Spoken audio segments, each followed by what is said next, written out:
Where are you? Stop! We'll get ourselves killed. What have I done to you that you have struck me these 3 times? In the heights where kings sought power and prophets heard hidden voices, lived Balaam, a man whose word could raise nations or destroy them. Balak summoned him to curse Israel, offering him riches and honor.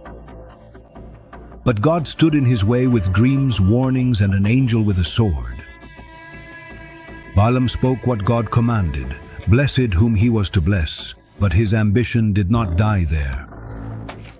In secret, he set the darkest trap. He lured the people into idolatry and sin, igniting the divine wrath that would seal his final fate. How can I curse whom God has not cursed? If you are truly not going to curse them, at the very least, please do not bless them. The mountains of Moab rose like dark walls before the dawn. The wind wound its way among the rocks, heavy with red dust, and atop one of those hills, the solitary figure of a man could often be seen, listening beyond what men could hear. His name was Balaam. Throughout the East, he was known as a seer capable of blessing and cursing with authority. Kings sought him out in secret. Armies would not make a move without first seeking his word. He was not an Israelite, but he knew the voice of the true God, the God who does not dwell in temples of stone nor answer to silent idols.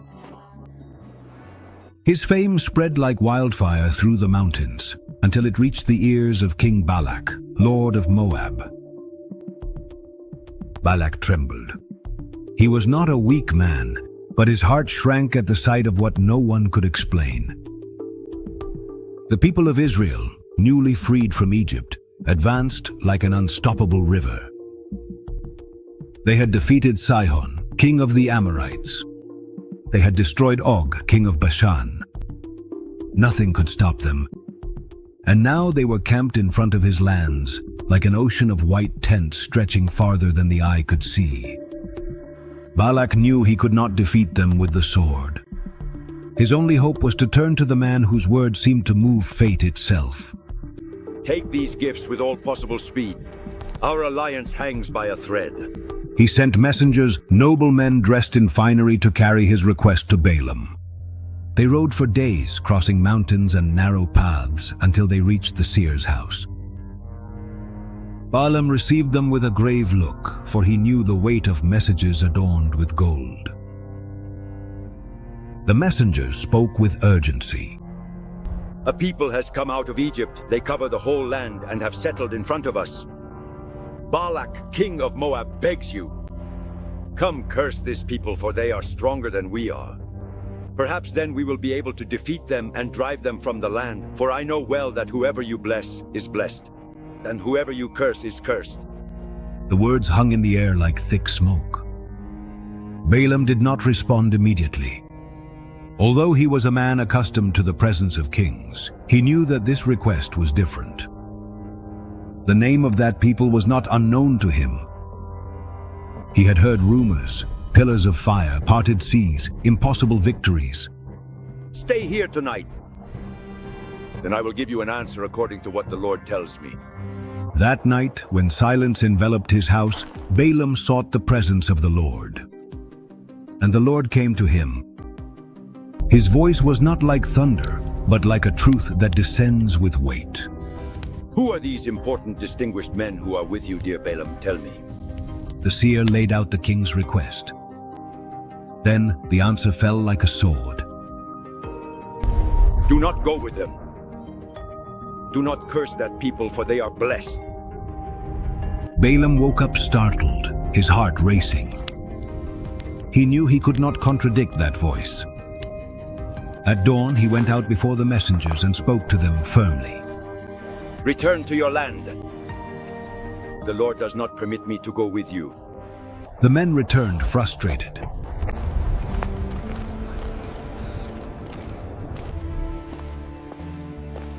Balaam did not want to come with us. But Balak did not give up.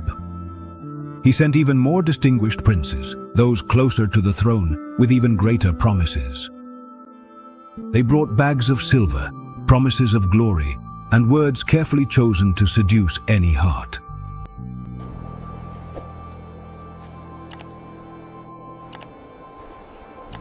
Balak begs you, do not let anything stop you from coming.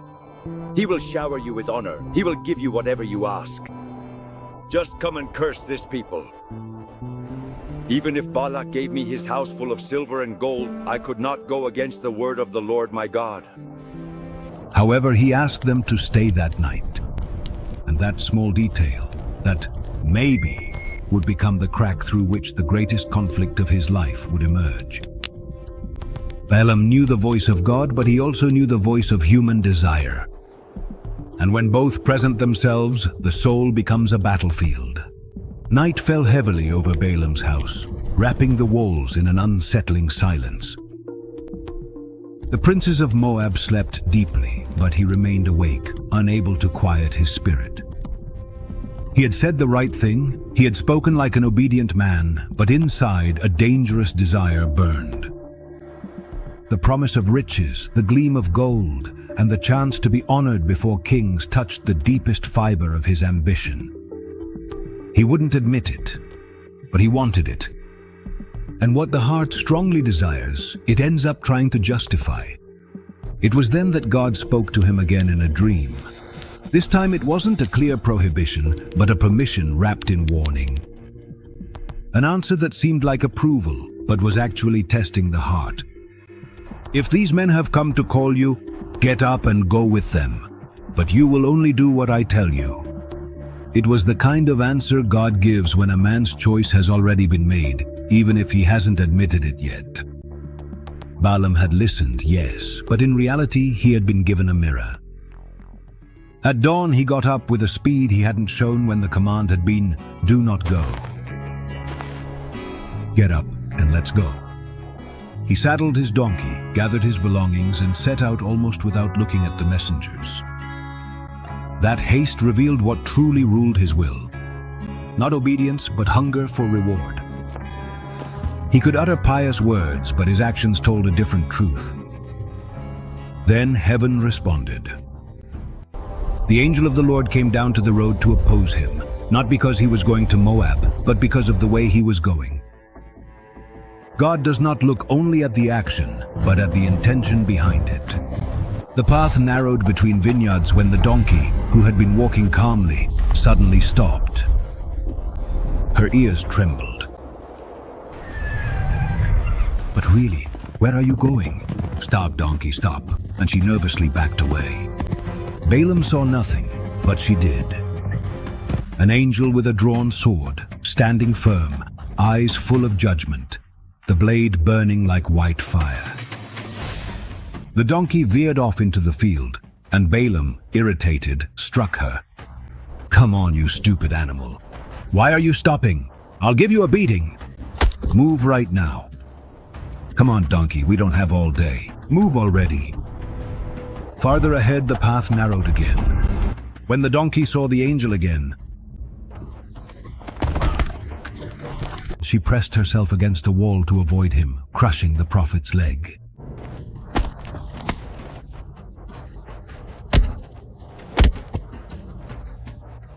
Which he answered with another furious blow. "We must keep going. We can't stop now." And a third time, the path became a corridor with no escape. The angel appeared before them, sword raised. The donkey, with nowhere to go, collapsed under Balaam, who exploded in blind rage. "Get up already. What have I done to you that you beat me like this? What have I done to you that you have struck me these 3 times?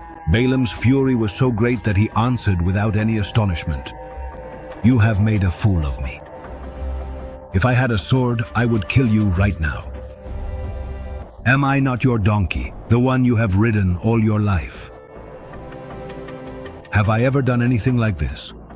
Balaam was left speechless, and in that instant God opened his eyes. Before him stood the angel of the Lord, sword raised, radiant and terrible in glory.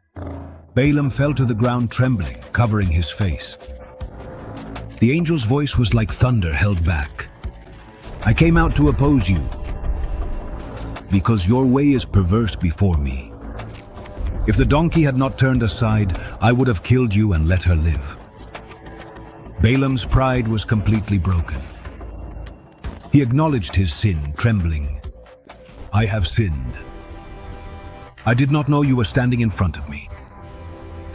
If it is evil in your eyes, I will turn back. But the sentence had already been given. Go with the men. But you will only say what I tell you. It was not permission, it was a correction, a reminder that Balaam's voice did not belong to him.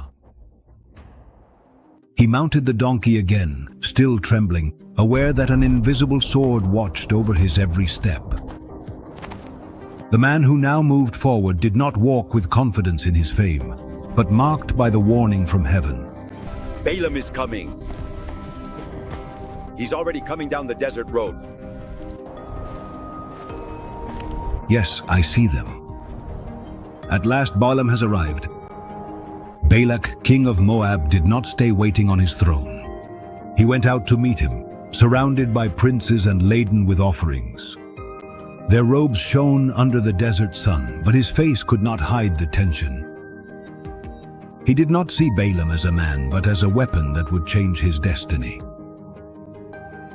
When he finally spotted his figure approaching from the mountain, silence. Look! There he is! The seer of the gods! You are welcome to my camp, prophet. I have been waiting for this meeting for some time. King Balak, I am here as you requested. Why didn't you come when I called you? Asked Balak, his voice laden with reproach beneath a veil of kindness. Am I not able to honor you? Balaam watched him calmly, still marked by the memory of the angel with the drawn sword. He had traveled not as a confident prophet, but as a man watched over by heaven. Honor does not depend on you. I've already told you I can only say what God puts in my mouth. Balak clenched his teeth. It was not what he wanted to hear, but he knew he needed the seer now more than ever. Come. I'll show you the outskirts from the camp. He then led him to Bamoth-Baal, a mountain from which only a fragment of the camp of Israel could be seen. He believed that by showing only a part of the people, he could influence Balaam. Build me 7 altars right here. And on each one they sacrificed a bull and a ram. When the smoke rose to the sky, Balaam withdrew to seek the divine voice. But what descended was not a word of judgment, but of protection.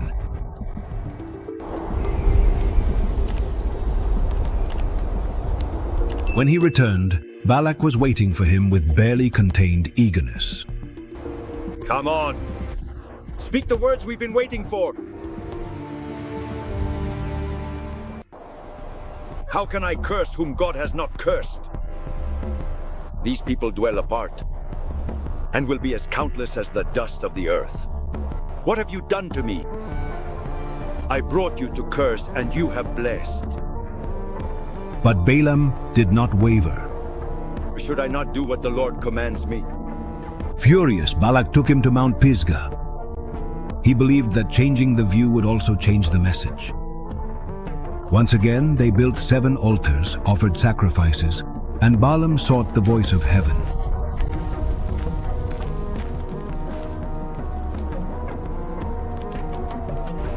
He must succeed this time. The fate of Moab hangs by a thread. When he returned, Balak waited with a spark of hope, but his words extinguished it immediately. God is not a man that he should lie, nor a son of man that he should repent. He has spoken, and will he not do it? He has said, and will he not carry it out? Behold, I have received a command to bless. He has given a blessing, and I cannot revoke it. He has seen no iniquity in Jacob, nor has he seen perversity in Israel. The Lord their God is with them, and the shout of a king is among them. God brought them out of Egypt. He has the strength of a wild ox. There is no omen against Jacob, nor divination against Israel. Now it will be said of Jacob and of Israel what God has done. Behold, the people will rise up like a lion and lift themselves up like a lion. He will not lie down until he devours the prey and drinks the blood of the slain. Balak struck the ground in anger. If you absolutely will not curse them, then at the very least, please do not bless them in any way. Didn't I tell you that whatever the Lord tells me that I must do? But Balaam stood firm like a rock against the wind. Even so, Balak did not give up. He tried a third time. He took him to Mount Peor, from where the entire camp of Israel could be seen, spread out like a sea of tents over the land. Build me 7 altars here, and prepare for me 7 bulls and 7 rams. He lifted his face toward the desert, and the Spirit of God descended upon him. Then his eyes were opened. He no longer saw men in tents. He saw a people chosen by God from eternity, and he spoke with a voice that pierced through time. How beautiful are your tents, O Jacob! Like gardens by the river, like cedars planted by the Lord. Israel will devour nations. God brought them out of Egypt, and he has the strength of a buffalo. Balak stepped back, as if each word were a blow to his chest. Blessed are those who bless you, and cursed are those who curse you. I called you to curse my enemies, and you have blessed them 3 times already. Go back to your place. I said I would honor you, but the Lord has deprived you of honor. Didn't I tell your messengers that even if you gave me your house full of silver and gold, I could not go against the word of the Lord? Now I am going back to my people, but before I go, I will tell you what this people will do to yours in the days to come. But Balaam was not finished yet. His voice changed. It became prophetic, deep, eternal. I see him, but not now. I behold him, but not up close. Indeed, a brilliant star will assuredly come forth out of Jacob, and a mighty scepter will truly rise up from Israel. It will powerfully crush the very temples of Moab, and utterly destroy all the descendants of Seth, leaving none remaining. Balaam slowly lifted his gaze, and the silence around seemed to thicken, as if all creation were waiting for what would come next. Rise up, Balak, and listen, Balaam declared. Listen to what the son of Peor says, to what the one whose eyes are open sees. The seer's voice became like a slow but unstoppable river. He no longer spoke as a hired man, nor as a soothsayer moved by gold. He spoke as the mouthpiece of a God who does not allow himself to be manipulated. And the mountains kept every word. Amalek will be destroyed until not a trace remains, he proclaimed. And though now it is the first of the nations, its end will be eternal ruin. The words weighed like iron. Balak felt that this sentence was not directed only at Amalek, but that the shadow of judgment also reached Moab and anyone who would rise against the people of God. But Balaam continued, his gaze now fixed on lands Balak did not know. The Canaanites will be strong, he prophesied, but even they will be taken captive. Their refuge will not be able to save them from the decree of the Most High. Balak frowned. He did not understand those nations, those references. None of that was part of his immediate anguish. But Balaam was looking beyond time. Then his voice changed once again. It became both dark and radiant at the same time, as if the vision he saw was great and terrible. Alas, he exclaimed, who will survive when God does this? Ships will come from the coasts of Kittim. They will strike Assyria. They will strike Aber, and even they will end in destruction. Balak took a step back. Each word was another stone added to the weight that was already crushing him. Balaam, on the other hand, seemed exhausted. The power of the vision drained him, as if eternity itself had passed through him. When it was all over, an immense silence covered the summit. Balaam took a deep breath, as if the last prophecy had emptied what little breath he had left. Balak, pale and speechless, could only point the way to the exit. Balaam looked at him one last time. Warned you. I can only speak what God has put in my mouth. And he left, leaving a defeated king atop the mountain. With the echoes of future empires crumbling in his mind, Balaam lingered a moment longer, gazing at the camp of Israel in the distance. It was ironic. He had been hired to curse them, but ended up proclaiming their victory. From afar, he saw the white tents spread out like a sea of promises. And in his chest, he felt a bitter mix of emotions. He knew that those people walked under an eternal covenant that he could never possess. Then he mounted his donkey and descended the stony path with the same silence with which he had climbed. Each step of the animal echoed like a reminder. Even though he tried to resist, even though he tried to manipulate the divine will, he ended up being an instrument of the very God he did not fully obey. And so, Balaam left Mount Peor without glory, without honor, without reward, but leaving behind words that would echo through the centuries, words that still resonate in sacred history today. At last we've arrived, donkey. It's been a long journey. Balaam returned to his land with the echo of the prophecies still vibrating in the air. He had spoken words he never meant to say. He had pronounced blessings he never wished for. And even though his mouth spoke as an instrument of the Most High God, his heart remained the same, divided, ambitious, thirsty for the honor that Balak could not give him. That man who saw the angel with a sword had not finished his inner struggle. While Israel camped at Shittim, Balaam, far from repenting, began to scheme.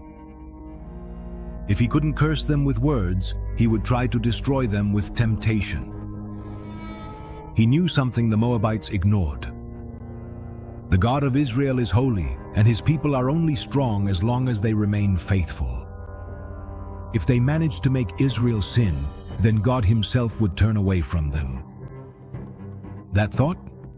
Dark as a poisonous root, it was the beginning of the seer's downfall. Balaam secretly returned to Balak, and this time not to prophesy but to conspire. You won't be able to defeat them with the sword, but you can make God stop being with them. Send your women. Host banquets, invite them to the sacrifices to your gods. If they mingle with your customs, if they eat from your altars, if they bow before your idols, then and only then will Israel fall. Balak's eyes gleamed with a mix of surprise and malice. This time, Balaam was not speaking as a prophet, but as an enemy. Taste this wine, traveler. It's chilled. Thank you. Join us, please. Drawn by the beauty of the Moabite women, and then the little goat escaped right before dinner. I can't believe it. Did that really happen? This man always has the best stories. Many Israelites began to mingle with them. The invitations to the banquet seemed harmless. This wine is excellent. Let's toast to friendship. Of course, let the celebration continue, until the wine, the music, and the seduction enveloped them. Little by little. Without realizing it, O great Baal Peor, accept our offering. May your favor descend upon us. Israel began to bow down before Baal Peor, the god of corruption. What Balaam had planned worked. The Lord's anger was kindled against the camp. What is that cloud? I'm afraid it's the wrath of God. Look, it's coming down upon us. A plague fell among them. Moses! Where is Moses? The camp is lost. Thousands died. While Israel wept for its disobedience, behold, Israel, the consequences of your weakness. Balaam watched from afar, satisfied that he had found a crack in the spiritual wall of the chosen people. But his triumph would be short-lived, for God does not forget. And God does not leave unpunished those who deliberately lead others into sin. Later, when Israel went to war against Midian, the army marched under divine command to destroy the enemies who had seduced the nation. You must avenge Israel against the Midianites. Afterwards, you will go to join your people. Advance, brothers of the sand. Today, victory will be ours.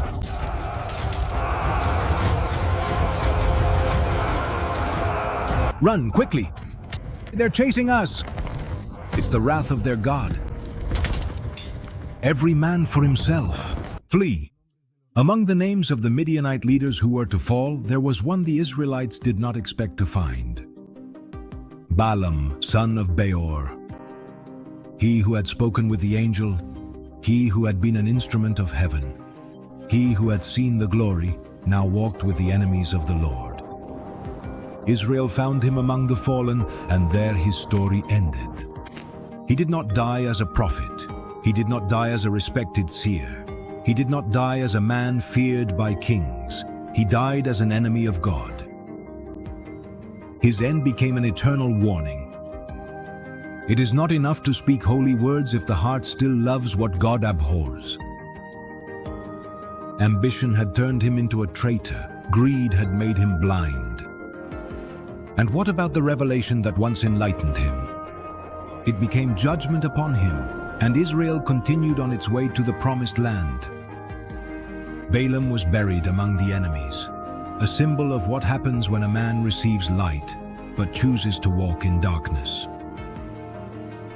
The dust from the war against Midian still clung to the valleys when Israel, exhausted but victorious, returned to camp. They had defeated cities, destroyed fortifications, and put an end to the plot that nearly broke the entire nation. But among all the defeated enemies, one name echoed in the hearts of the people with a different weight: Balaam.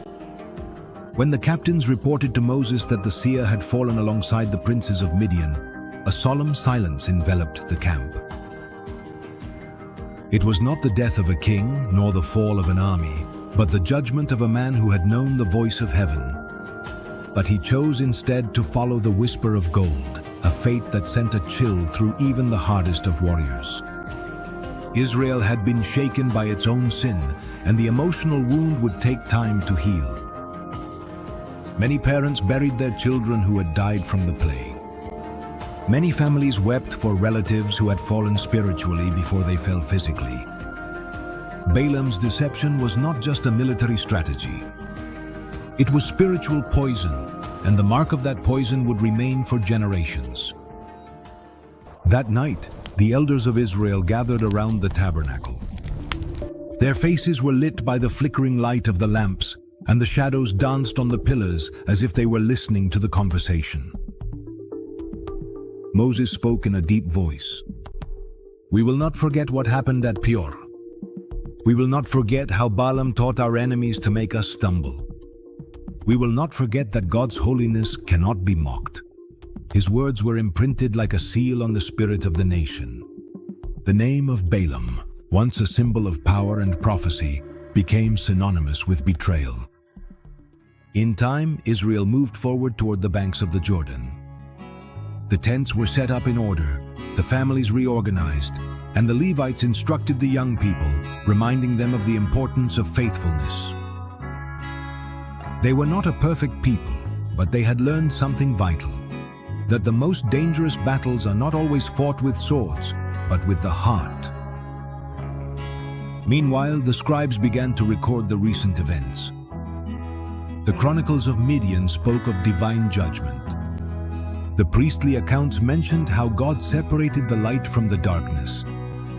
And the name of Balaam appeared again and again as a warning, not out of vengeance, but as an eternal reminder of the fragility of the human soul when it allows itself to be seduced by the world. Years later, when future prophets spoke to the people, the echo of Balaam still resounded, mentioned in the times of Joshua, in the times of the kings, and even in the future generations of the sages, always representing the same thing: the man who saw what was right perfectly, but chose the opposite. And for Israel, the story of Balaam left an indelible mark. It taught that having gifts, visions, or inspired words is not enough. What defines a person is not what they say, but what they obey.